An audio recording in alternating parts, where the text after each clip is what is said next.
down. On D-Day, Eisenhower came in and inspected us. We were kept in reserves that day, June the 6th, 1944, but we finally made it to the beach on July the 17th. We landed, and they had us carry our heavy duffel bags up that long beach, up that steep hill, and we got to the top and threw them all on that pile, and we never saw them again. It was something hard to figure out just what we were doing. That night about 10 o'clock, the Germans bombed us, and I saw a truck that hit right through the middle. I was in my slit wrench when the bombs came in. One made a hole about 6 inches in the roof of my shelter, and when the shells came down, they actually screamed. The Germans had fixed them so they would make that noise.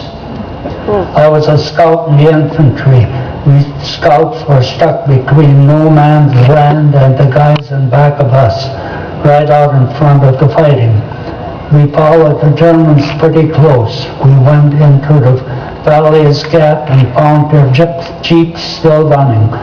We were that close behind them.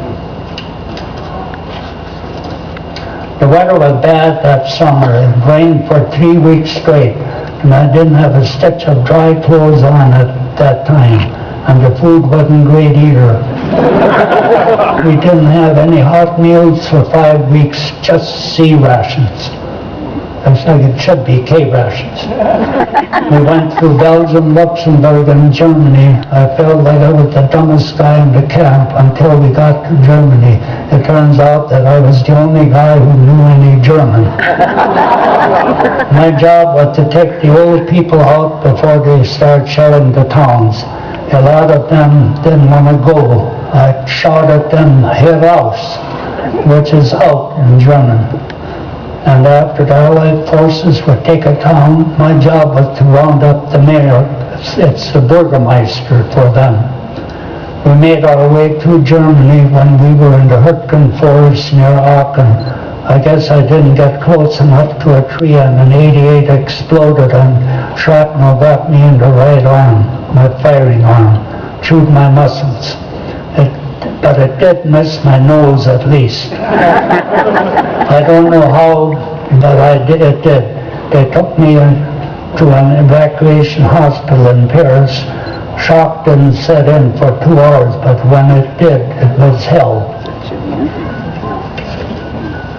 They got me into surgery and then shipped me out to the 100 General Hospital in 102nd General Hospital in England. I spent 3 months in recovering. After that, I went back to the front in Germany. But finally, I got enough points and they sent me home. I came back and started farming, worked for 5 in the morning until 9:30 at night, long hours. It kept me from blowing my lid. Then I found this little school teacher from Avon. We got married and had 3 kids. I've got 16 grandchildren and 4 great-grandchildren.